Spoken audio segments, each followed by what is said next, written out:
This is Cerebral Cinema. Movies of the mind. The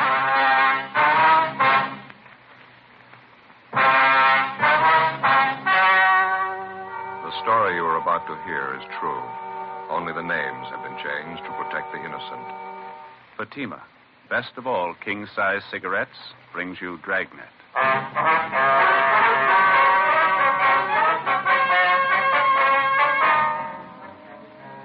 You're a detective sergeant. You're assigned a robbery detail. A gang of hijackers has set up operations in your city. Truckloads of merchandise worth thousands of dollars vanish completely. The criminals know their business. Their system appears foolproof. Your job, stop them. Fatima, best of all king-size cigarettes. Definitely the best quality in its class. But the same price as the cigarette you're now smoking. Now, because of its quality, more smokers coast to coast insist. It contains the finest domestic and Turkish tobaccos superbly blended. And Fatima is extra mild, with a much different, much better flavor and aroma. So compare Fatima yourself today. You'll find Fatima gives you all the advantages of extra length, plus Fatima quality, which no other king-size cigarette has. Remember, the cost of Fatima is the same as the cigarette you're now smoking. Remember, in Fatima, the difference is quality. Next time, buy Fatima.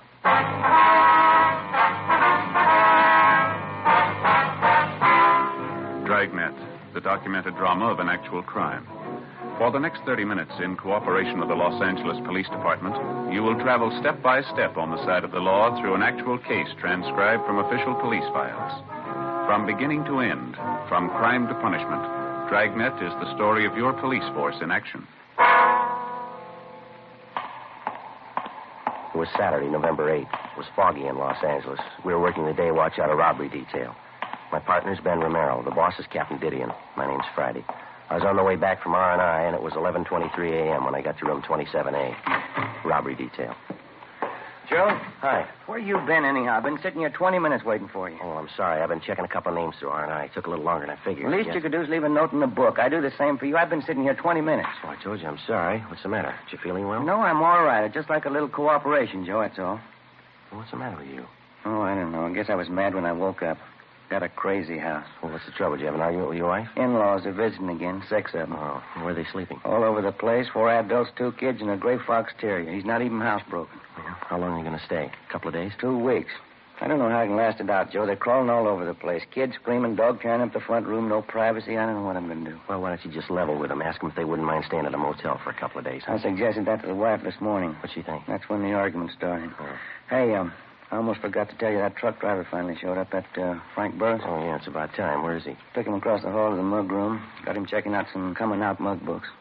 Guess we better see how he's doing. All right. He sure took his time getting here, didn't he? Yeah, didn't offer any excuses. He's no more help than he was yesterday. Yeah? Surly. Not very cooperating. How you doing, Mr. Burroughs? You remember my partner, Sergeant Friday. How are you, Burroughs? I got a headache. This is just a waste of time wading through all these pictures.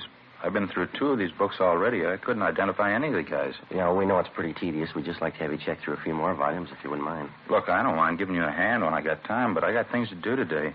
I got something on for tonight. Have to get a haircut, my suit pressed. Well, this thing's pretty important to us, Burroughs. I know we're putting you out, but we need every lead we can get. We'd certainly appreciate it if you could just give us a little more cooperation. I don't know what else I can do. I told you everything I know, just the way it happened. A few more things we'd like to ask you about, sir. Some of the details you didn't make quite clear. Oh, what details? How do you mean? Details about the hijacking. Mind going over it again for us?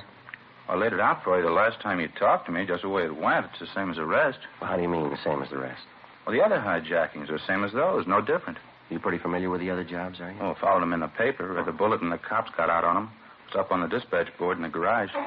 Is that fresh water in that cooler over there? Yeah, I think so. Help yourself. Thanks.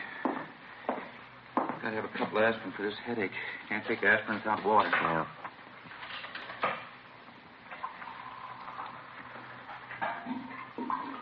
You've been driving a couple of years for Lavelle Trucking Line. Is that right, Burroughs? That's right, yeah. What if you'd mind running it through for us again, Burroughs? Maybe there's a few details about the thing that you forgot to mention, huh? Well, it won't be any different than last time. I pulled out from the loading dock about 6 o'clock yesterday morning, hauling a load of Scotch whiskey over to Phoenix. Mm-hmm. Pulled up for the red light at Alameda and Jackson. That's when the guy pulled open the door and got in next to me. Put a gun in my ribs, told me to look straight ahead. First thing he did was hand me that pair of goggles and tell me to put them on. Same kind the welders use. Front of the lens was covered with tape. I put them on. I couldn't see a thing. Guy took over the wheel and started driving. Well, did you have any idea what direction you were heading in? No, not with the goggles on. I tried to follow at first, but I got all mixed up. Couldn't tell where he was driving. Made quite a few turns. He drove about 20, 25 minutes, I guess, before we pulled up. Mm-hmm. That's where the switching point was. 2 more guys met us there. I could only tell by the voices. They pulled me out of the truck and put me in a car. Well, can you tell us anything at all about that transfer point? I mean, were there any sounds, anything like that would give you an idea that maybe where you were? Well, I figure it must have been someplace out in the valley, pretty far out. No traffic sounds at all, just crickets, things like that. Mm-hmm. He got me in that car, drove around about an hour, I figure.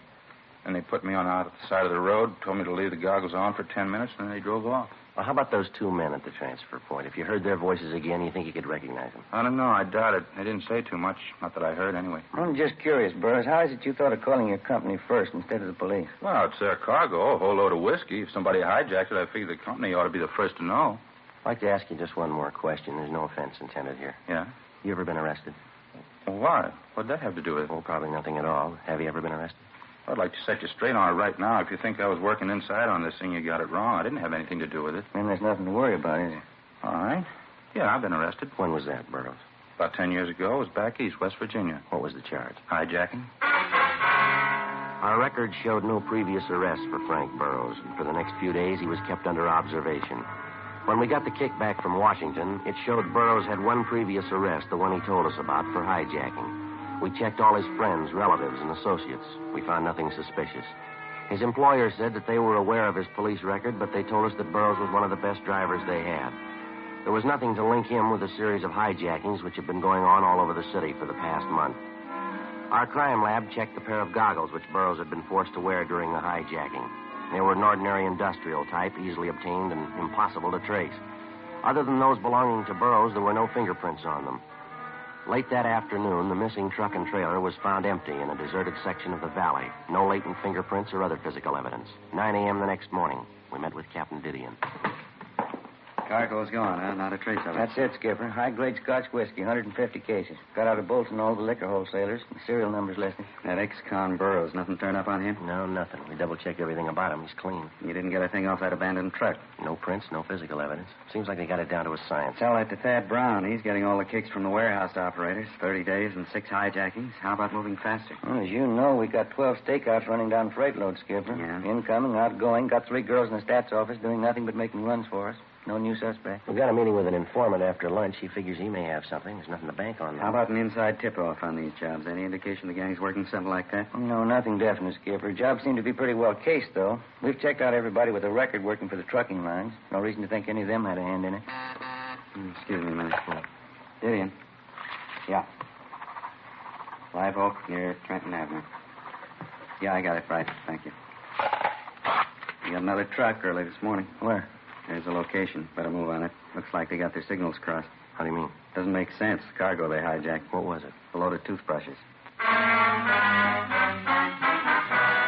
9:23 a.m. Ben and I drove to the intersection of Live Oak Drive and Trenton Avenue in the Hollywood Hills, where we located the latest driver to fall victim to the gang of hijackers. His story was the same as the others. He'd stopped his truck for a red light at a deserted intersection when a man jumped on the running board and pointed a gun at his head. The man with the gun took over the wheel and forced the driver to put on a pair of blacked-out welder's goggles. Then the truck was moved to a remote spot where the driver was transferred to a car and later released in a remote section of the Hollywood Hills. The hijacked truck was found empty a day later. And again, there was no physical evidence, no fingerprints. The driver could add little to what we already knew. The only point that made the case any different from those that had gone before was the cargo that had been stolen, a load of toothbrushes. We began an immediate check of the neighborhood where, according to the driver, he was first held up. It was a fairly remote intersection in the San Fernando Valley. After 4 hours of interviewing ranchers and gas station attendants, we talked to the operator of a practice driving range for golfers located just off the highway. His name was Fred Garrison. Matter of fact, I did notice something out of the ordinary this morning. A little before 6 a.m., I think. Spotted this big semi turning off on that dirt road down the highway there. Which dirt road is that, Mr. Garrett? Oh, right up the highway there. See it? Oh, It turns off by that clump of trees. Mm-hmm. Couldn't figure out why a big truck and trailer be taking that road. Doesn't make sense. How do you mean, sir? Well, it's a dead end. No reason why a driver would turn off there by mistake. There's a big sign right there at the intersection. Says not a through street. Right there. See it? Plain as day. I wonder if you could describe the truck for us, Mr. Garrison. Well, it's pretty good size. One of those big aluminum jobs. Black lettering on the side, I think. Yeah, it turned off the highway, went down the dirt road a little ways, and then it turned off into that grove of trees, and the driver cut the lights. Mm-hmm. Did you notice any activity going on at all? No, I didn't. Oh, maybe I should have walked over and checked it. I figured it was just some truck driver pulling up to catch a few winks of sleep. I see. My boy Dave was with me at the time. Wanted to check it, but I told him to mind his own business. He says a couple of minutes after the truck pulled in, he saw a gray sedan come down the road and park next to the truck right in that same clump of trees. Well, now, didn't all this look a little suspicious to you, sir? Oh, I suppose so, in a way. I just don't like to meddle where it's not my business, that's all. Well, did your boy Dave get a good look at this gray sedan? Do you know that? You want to come in the office and sit down? Sure. Oh, thanks. Hey, sit right there if you like. Fine, thank you. Let's see. Now, where were we? About your boy Dave? Oh, yeah. You said that he saw a gray sedan pull in next to the truck over in that clump of trees. Did he mention anything else that he noticed about the car? I mean, other than the fact that it was a gray sedan. Well, yeah, I think he did say something else about it. Now, let's see. Wasn't listening too close at the time. Dave's doing some errands downtown for me right now. He'll be phoning in pretty soon, though. I can ask him about it then. He paid a lot more attention to the thing than I did. Well, how long were the truck and trailer and that sedan parked in the grove of trees? Do you remember that? Yeah, well, not too long. Maybe 15, 20 minutes. Mm-hmm. The car pulled out first and took off down the highway away from town. That way, see? Mm-hmm. And the truck and trailer left a few minutes after. What do you figure they were up to? We've got an idea. What time was that again, sir, when you saw the truck turn off the highway onto the dirt road? About 6 a.m. Maybe a few minutes one way or the other. I wonder if you'd show us the exact spot where you saw that truck park, would you? Oh, sure. Here. You want to come over here with me to the window? All right. Now, you see the clump of trees there? Yeah. Eucalyptus. Mm-hmm. They border right on the road? Yeah. Maybe that's him now. All right. Garrison Fairways. Oh, yeah, Dave. How'd you make out? Hmm? Oh, fine. No. Listen, a couple policemen here now. They're asking about that truck and that gray sedan you saw up on the road this morning. Want to know what you noticed about the sedan besides the color. How's that? Oh, you did, uh-huh. Yeah? Well, you better head back here. They probably want to talk to you about it. All right, Davy. Bye. What do you have to say? Oh, he'll be back in about 20 minutes. I figured you want to talk to him. Well, how about the sedan, sir? Did you get a pretty good look at it, did he say? Yeah, I guess so. He got part of the license number. Fred Garrison's son, Dave, returned and gave us all the pertinent facts about the truck and the gray sedan which he'd noticed in the neighborhood early that morning. His description of the truck and trailer, what he saw of it anyway, matched closely with that of the latest vehicle to be hijacked. He described the car as a gray sedan, and he said it looked to him like it was a late model Nash, but he couldn't be sure. He said the first 3 units on the license plate were 7T7. The location in the grove of trees where the truck had been spotted was checked thoroughly. Outside of some indefinite tire tracks, there was no physical evidence. 4:10 p.m., we put in a call to DMV and asked for a rundown on the 3 license plate numbers. The next morning, DMV returned to us a list of more than 1,000 auto registrations, which began with the figure 7T7. We went down the list and gradually eliminated 600 of these as not being physically close in description to the car seen by Garrison's boy, Dave. We kept checking. Almost 300 more on the list were registered in distant parts of the state. That left us with over 100 vehicles registered in or around Los Angeles to check out. It went slow. 3 weeks passed. We narrowed the list down to 23 possibles. Tuesday, December 10th. We were checking registrations with addresses in the east end of the city. What's the name on this one again? Perry. Walter R. Perry.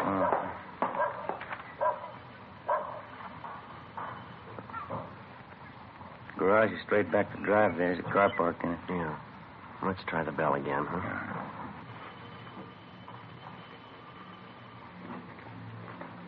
What do you say? All right, let's give the car a look. People sure do get careless. Nobody home, garage wide open, car sitting there. Qualifies so far. You want to check the steering post there, registration stamp? Get it, yeah. Check out all right? Just a minute. What do you got there? Here. Found these under the seat. Oh, maybe we're home. Yeah, it's a pair of goggles. Take a look. Yeah. Both lenses covered with tape.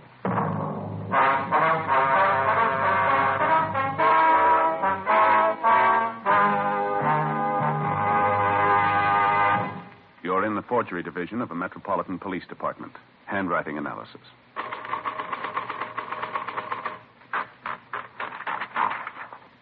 Let's check it against the forged letter. The capitals print evenly. The O's and the A's are clean. No, this isn't the typewriter we're looking for.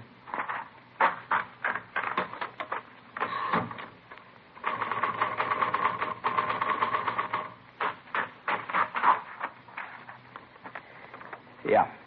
Capitals print high. A's and O's are solid. P's slanted. This is the one. It's the same with cigarettes.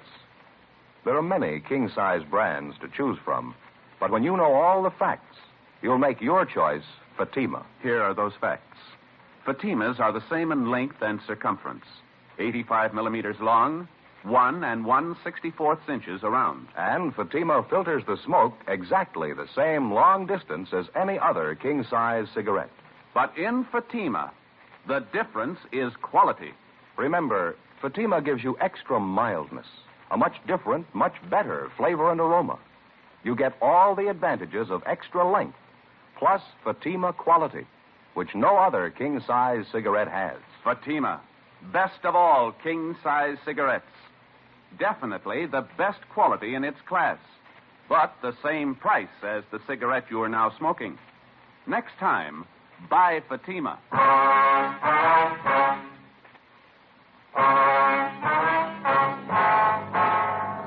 Tuesday, December 10th, 2:15 p.m.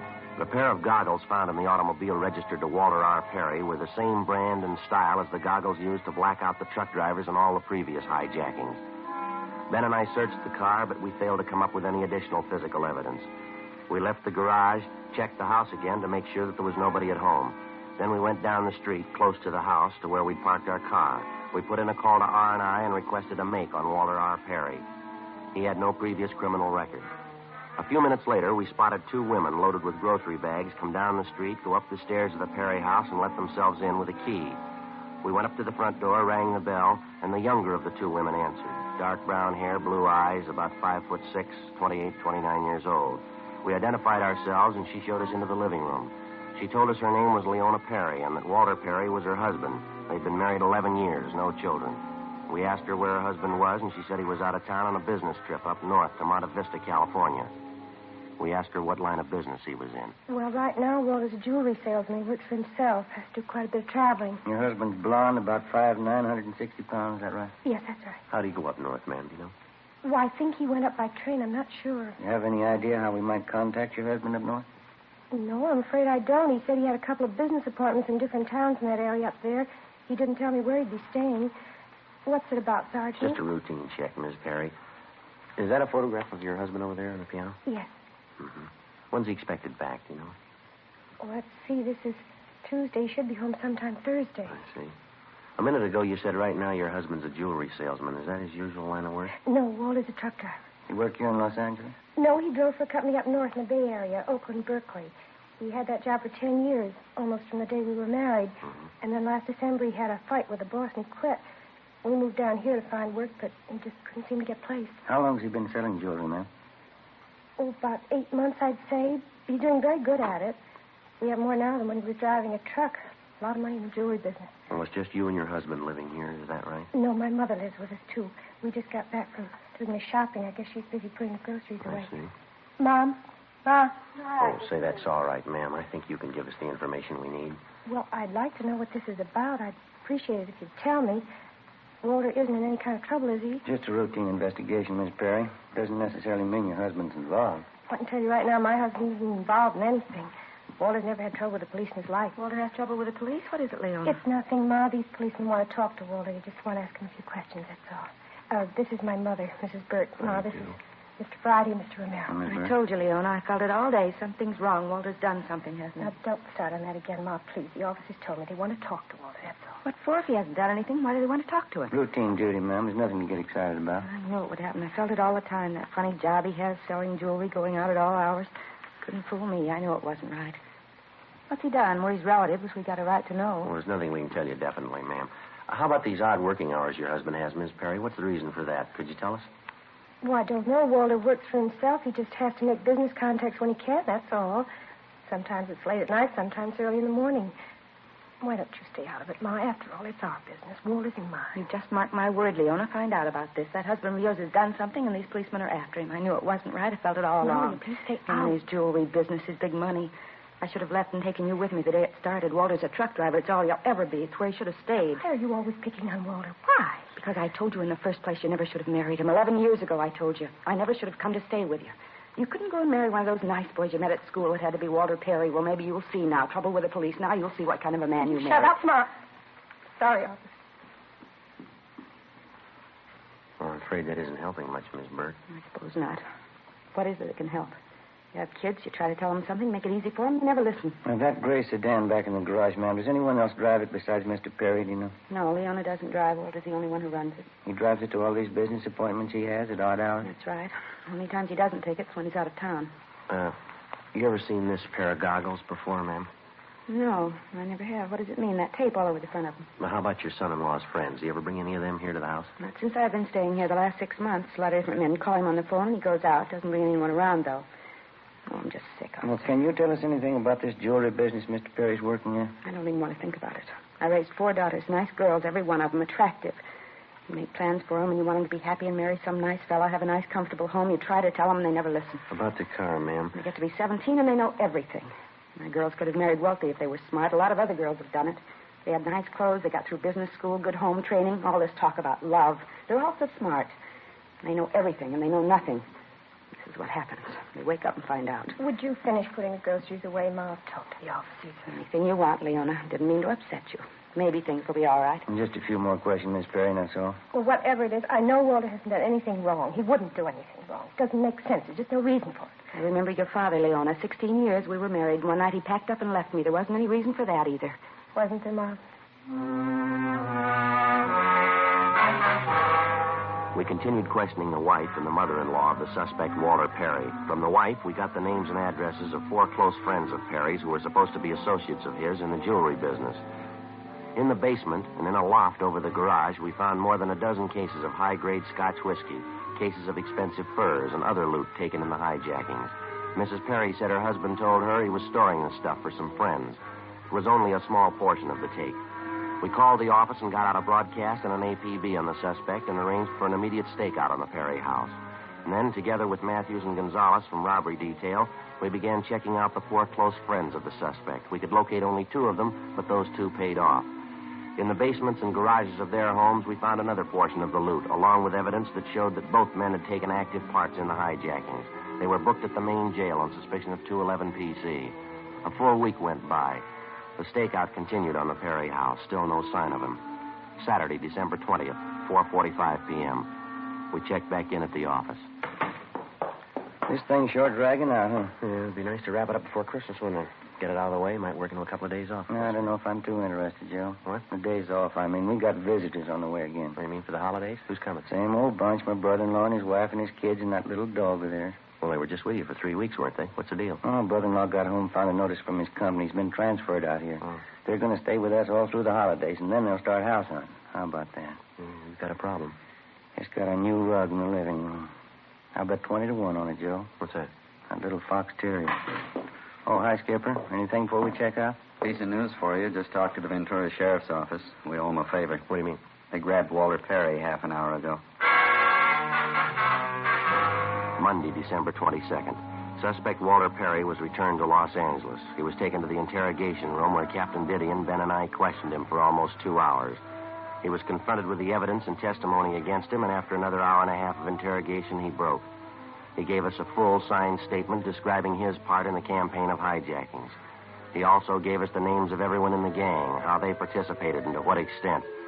He said most of the property looted from the hijacked trucks was stored in a rented barn located at the north end of the San Fernando Valley. A detail of men checked it and confirmed the information. The suspect's wife, Leona, was notified of her husband's arrest. 1:35 p.m. We completed our interrogation. That's it, Perry. Let's go. You asked me a lot of questions. How about it? Can I ask you one? What's that? Well, why do you think I did it? Why I got mixed up in this? Well, according to your statement, you wanted the money, isn't it? Well, you've been out to my house, haven't you? You met my wife? Yeah, that's right. I guess you met her mother, too. Yeah. Well, then you got it. Nobody in the world could make me go for a hijack deal, but she could. I even remember the morning I'd made up my mind to do it. I was out in the kitchen. I could hear yapping at Leona in the other room, same old roasting. Mm-hmm. The lousy truck driver, that was me. 11 years the wife and I've been married. Her mother lived with us, 9 of them. Didn't get any better, didn't get any worse, just the same old yapping, her and her 4 girls. Why couldn't they listen to her? They were the best girls in the world. Why couldn't they marry money? Why did it have to be guys like truck drivers, stupid truck drivers? Same thing every day, always the same. 9 years of it. So I went out to get enough money to rub in her face, enough to make her choke on you. You can hate somebody for that. I don't know how many years they'll give me, but I'm going to hate her, every one. Dad? Oh, hi, Olson. Going over to main jail. This one ready to go? Only be a minute, Rex. Right. Thank you. All right, Frank. Yeah. Sergeant, my wife's been told, huh? She knows about it? She's waiting outside in the hall with her mother. You can see him on the way out. Oh, thanks. Walter. Hi, honey. I'm sorry. Walter, why did you do it? Ask your mother there, honey. You heard as much of it as I did.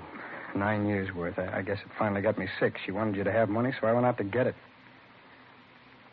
You come and see me when you can? Leona isn't going to any jail to see you. I knew it all along. I knew what you were. It's the truth. She never should have married you. All right, Perry. Let's go, mister. Walter. Walter. Why?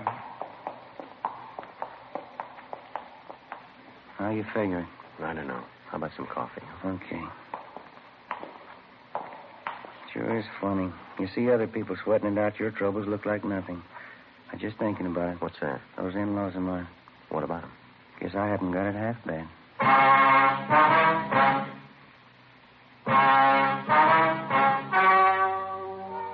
The story you have just heard was true. Only the names were changed to protect the innocent. On March 5th, trial was held in Superior Court, Department 87, City and County of Los Angeles, State of California. In a moment, the results of that trial. And now, here is our star, Jack Webb. Thank you. Friends, from our many talks with law enforcement agencies and letters from police officers, we're especially gratified to know that a great number of these men agree with us, that Fatima is the best of all long cigarettes. Now, our latest sales figures back that up. Every week, more and more smokers are enjoying king-size Fatimas, people from every state, from all walks of life. If you haven't tried Fatimas yet, buy a pack tomorrow. In Fatima, the difference is quality. The quality is better, but the cost of Fatima is the same as the cigarettes you're now smoking. Next time, buy king-size Fatima.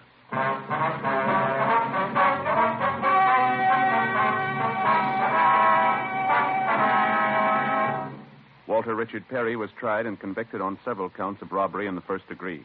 He was sentenced to the state penitentiary for the term prescribed by law. First-degree robbery is punishable by a term of 5 years to life. His accomplices received similar sentences. Ladies and gentlemen, as we know, thousands of people in Kansas, Missouri, Oklahoma, and Illinois have been driven from their homes by floodwaters. Many are being sheltered and fed by the Red Cross. All Americans are urged to give through their local Red Cross chapters. Your contribution of just $1 will give you a feeling of justifiable pride.